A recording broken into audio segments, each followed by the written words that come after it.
television and radio presenter. Yeah, certainly is. I'm sure there's a few more things in there somewhere, John. I can think of a few, but I can't. Yeah, you're right. We first met each other when you came on my radio show in Ipswich, primarily talking about history, because you, like we said, you're a historian. Yes, yeah. What got you into history? I've always loved history, Paul, ever since I was a child. No reason for it, because none of my family were into history. I was about 9 years old, and I went to St Albans in Hertfordshire, and that was a Roman city originally, and I just loved it. Absolutely loved it, and I've been fascinated with the Romans and history ever since. Loads of different subjects, but mainly the Romans, Oliver Cromwell, sort of classical period. Why Cromwell, John? Again, I don't know. My family weren't into him. Oliver Cromwell, not the other Cromwell. Yeah. And no, I've always been fascinated with the English Civil War and that particular character. Yeah. And I'm a great admirer of Oliver Cromwell as a man and a leader, politician, soldier. And it's just a fascinating period because, I mean, if it hadn't been for Oliver Cromwell, you know, Charles I would have been an absolute monarch, and, you know, who knows what may have happened. People having their heads chopped off, but eventually he had his head chopped off. Now, you've written some books as well. Which was your first one? This one, Paul, Roman Lincoln, which was a guide to the Roman city, and I wrote that in the early 90s. Did all the research myself, went round, approached a publisher with the idea, and they said, we love it, we'll publish it. Yeah. So it came out, and the BBC liked it so much, they said, can we turn it into a radio documentary? And I said, well, okay, as long as I can co-present it. Yeah, so I did. And oh, you did? Yeah. Excellent. I mean, this is quite relevant today, isn't it, as a guide and... Do you know, it's actually, I was in Lincoln at Christmas for the market, and they're still selling copies. Are they? Yeah, in a second-hand shop, so it's still selling. Did you write about Cromwell? I did. I've it got just one. so happens. Yes, just so happens, is that one. Is that a guide as well? No, that's about the Battle of Gainsborough, again in Lincolnshire, because I lived up there for a few years. And there's a short biography of Cromwell in there, but it's mainly about a Civil War battle from 1643, where Cromwell... Basically, it was the first battle where he became really well known, because he was a cavalry leader at the start. Right. He was totally unknown at the start of the Civil War. He was just a backbench MP. He formed a cavalry troop, and due to his natural military genius, he rose through the ranks and he ended up commanding the parliamentarian armies. Yeah. Nice picture of you on the back as well. Yes, when I was a lot younger and better looking, Paul. So. And there's one about the Romans as well, in York. Yeah, another one, Roman York, with the Emperor Severus. You could do a whole series on that. I mean, have you ever thought about writing again, like more guides around the country? I haven't thought about writing guides, but I did an article about ghosts the other year for a magazine, Suffolk and Norfolk Life. Yeah. So, which you were featured in. Which brings me on to the other book, which is more...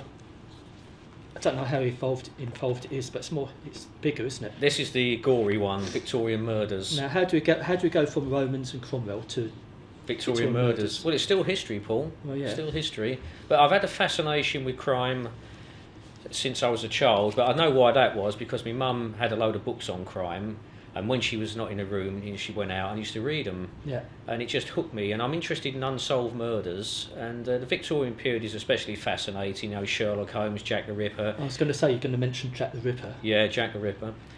But I also put a few ghost stories at the end of that as well. Right. Now, these illustrations, they're Victorian as well.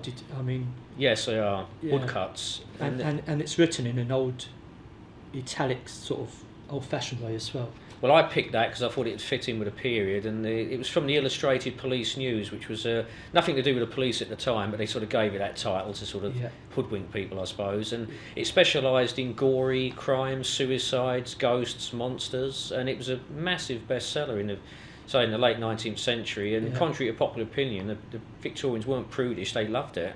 So, who do you think Jack the Ripper was? Oh, the idea? There's so many theories, Paul. So many. I mean, one theory was Queen Victoria's grandson. Yeah. Another one, Arthur Conan Doyle. I honestly don't know. One of the favoured candidates was a chap called Druitt, who committed suicide after the last murder, Mary Kelly. And it could have been him, but we'll never know. There's just too many. I mean, there was a diary as well, James Maybrick, they claimed. He confessed in the diary to being Jack the Ripper, but people said it was a fake. Other people say it's genuine. We'll never know. We'll never know. Did that lead you on to an interest in ghosts from here? No, my interest in ghosts was due to my mother, again. She has a lot to answer for. She does, I'm afraid. She had a load of books on ghosts.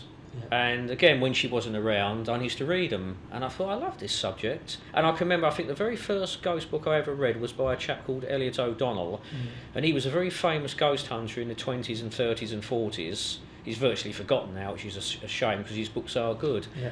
And I thought, I'd like to do that myself one day. I never thought I would, but I just love ghost stories, and say ever since I've been reading about them and investigating them. Yeah. Have you ever seen a ghost? I have. Occasionally I've had some odd experiences. Yeah. I was in Wickham Market a few years ago. I used to live in Wickham Market, as a village in Suffolk, and it was in a churchyard, bright summer's day, and then all of a sudden in front of me I saw this ball of mist appear from nowhere, about the size of a football, and it just sort of was hovering there and it just vanished.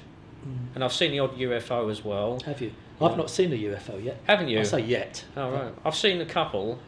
One in the north of England. There was a lot of UFO activity going on up there in a place called Messingham in Lincolnshire. And I saw this light hovering above a field and it just vanished. And it was there and then it was gone. Another time when I was a child, I saw a ball of orange light in the sky. It wasn't the sun. The sun was up there and this light was there. And then that just vanished. So, yeah. And because when we think of UFOs, unidentified flying objects, it doesn't really mean they're spacecraft or little green men. It's just something. But do you believe in an alien race? I think we can't be the only planet in the universe with life. We can't be. I mean, I can't remember how many Earth-like planets there are out there, but it must be thousands and thousands according to what the experts have said. So there's got to be life, and who knows, they might visit us. Why they'd want to? I mean, they might come and say, "Oh, don't do what those people do on that planet." Yeah, exactly. Mind you, talk about life. Didn't you mention years ago to me that you believe you're reincarnated from someone in Cromwell's time? Well, yeah, because what happened there? Going back to Cromwell, I don't know why I was always fascinated with him, but I spoke to this medium, and they said, well, the reason why you were fascinated with that particular period of time is because you were there. And I said, well, what do you mean I was there? And she said, well, reincarnation, obviously I've heard of that, you can come back in another, live several lives or whatever. And she said, well, I even know who you were, and you were John Lambert. And I knew about him, and he was a Civil War general. He was a close friend of Oliver Cromwell, and at one point he was going to succeed him as Lord Protector. So I don't know, perhaps that's why. I wonder if you can look into his personality and his character to see if there's anything like what I'd recognise today. Well, someone said that the sort of part of the features were similar, and I've read a biography of him, and he was a bit of a ladies' man, Paul. Oh, well, yes. Could be. Now we're going to leave that and go on to radio. Yeah. It's a bit of a jump, isn't it? Yeah. But you do present a radio show. I do. How did you get into that? Well, I used to work for a library in Ipswich, and this chap came in with a load of leaflets, free radio courses, and it said Ipswich Community Radio, ICR. I thought, I'd never heard of them, but I thought, well, if it's free, and something inside of me said you should go for that. Yeah. So I went along, and they said, go on this course. I did this course for a few weeks, and they said, do you want to appear as a guest on a breakfast show? So I did, and I was talking about my books as I am now, and they said, do you want to appear as you're interested in ghosts, do you want to appear on another chap's show called Paul Salmon? Which is my show, yes. Which was you. Yes. And I went on there, and we hit it off, didn't we? If you think we did, yes. Yeah, in a friendly way. Yeah. But I also was offered a breakfast show with a chap called Terry Mackley. So we did that for about 9 months, and we interviewed loads of people. We even interviewed Neil Innes from Monty Python, Helen Shapiro. And I just got the bug, and people said, oh, you're a natural. And I said, well, thanks very much, because I'd never done any of that before, apart from the one-off with the BBC. So, I carried on working at ICR for about a year, did the breakfast shows, and then I decided, time to move on to do other things, and I joined a station called Radio Castle. And I now do 2 shows for them, a breakfast show every Tuesday morning from 9 till 11, and I do a Sunday show from 9 till 11 called Revolver, which is basically all 60s and 70s and 80s hits. And that's like when you play music, you turn into this, if you don't mind me saying so, this wacky DJ, a bit like Kenny Everett. Oh, yeah. But I think that's a good thing. Yes, yeah. And where does it come from? Because you are a natural... Just DJ, me, I suppose. Just me. But me dad was had a wonderful sense of humour, and people said you'd probably get it from him. But no, it's just me. I haven't sort of trained to do it. It just comes across naturally. I honestly don't know why. Right. Now, for those seeing us at home or on the nets, wherever you're looking at this, you might have seen us do our ghost hunt programs as well. well. The ghost hunts. Now, I remember you coming to me, asking me to take part in a ghost hunt, and I said no. On your show? On my show. Yeah, and you said no. I got all upset. You did. So, what is it about doing... Well, you had an interest in ghosts, didn't you? Yeah. Well, no, basically... I thought, well, I'd love to be a ghost hunter, because I mentioned those books by Elias O'Donnell, you know. And I thought, well, and then when I met you, I thought, well, as you're a medium, I'd ask you.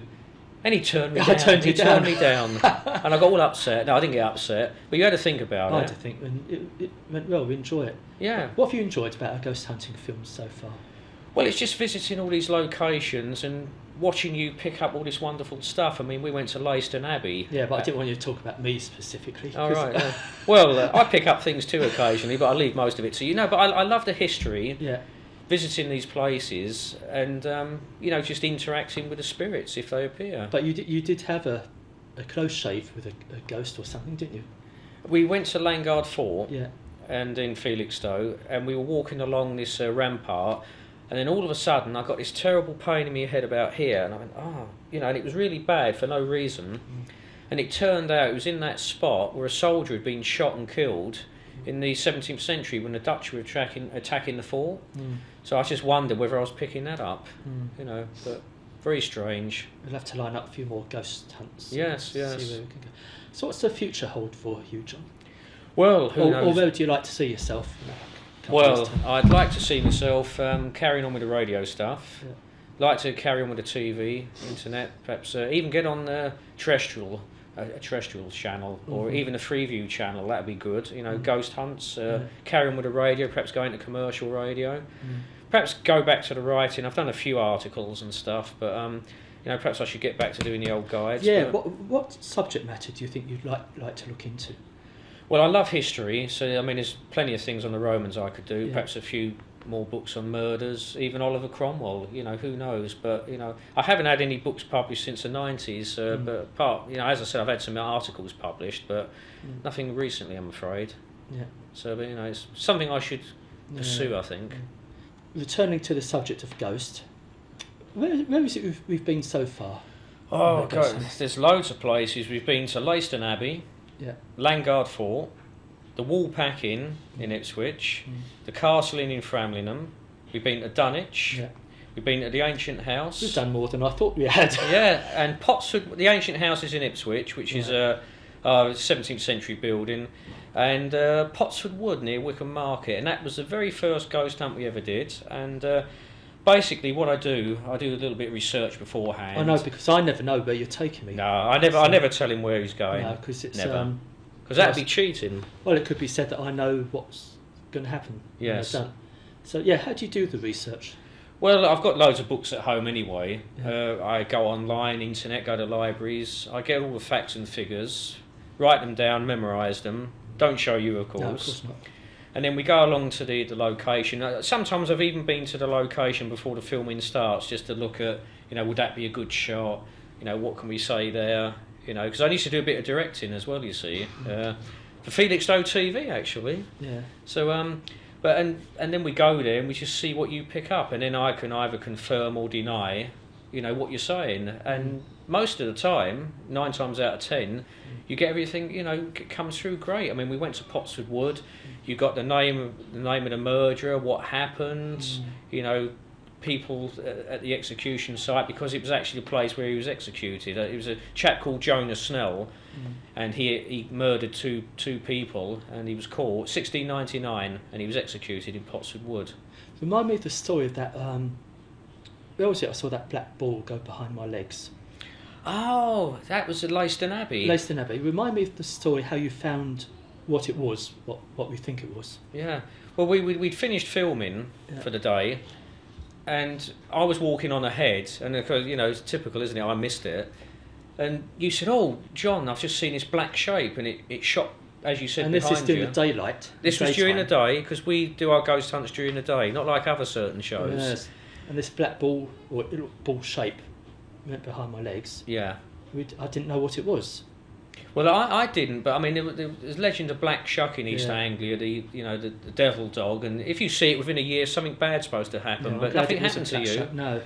But It was quite interesting, and I did some research, and I asked some locals as well, and they said, no, we've never heard of anything like that. And then I was reading a book by Elliot O'Donnell on haunted churches, and it fell out on a particular page, and coincidence, whatever, and my eyes were drawn to Leiston Abbey, and I thought, I can't remember that being in there. And I read that there was a tradition of a black dog seen in the ruins called the galley trot, and I'm just wondering whether people in the past saw that black shape, because it may not have been a dog, it may have been something else, and they just said, oh, that's a dog. But they said there was a tradition that was there, but it wasn't mentioned online, wasn't mentioned in any other books apart from that one. And how strange that you had this book and it fell open at that page. Fell open that page. Yeah, from the 1930s.